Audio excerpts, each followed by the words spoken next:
Students, we are on the paragraph number 4. Let's discuss a difficult word we can find out in this paragraph, and the first word is wonder. Student, wonder, Ajayab, it means कि अजायबात को बोलते हैं wonders.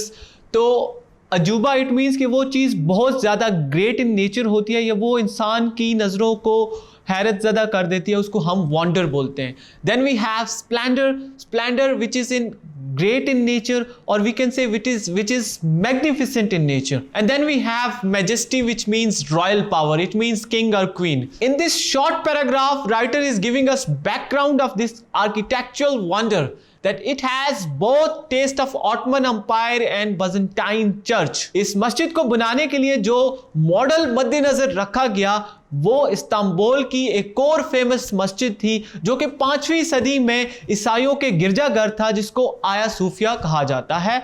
और students, आज जुम्मे का दिन है और आज के दिन आया सूफिया में तकरीबन 87 साल बाद नमाज अदा की गई है, क्योंकि स्टूडेंट 1935 में आया सूफिया को एक म्यूजियम में कन्वर्ट कर दिया गया था, लेकिन अब उसका मस्जिद का स्टैंडर्ड दोबारा बहाल कर दिया गया है और आज जुम्मे के दिन उसमें तकरीबन 87 साल बाद जुम्मे की नमाज अदा की गई है.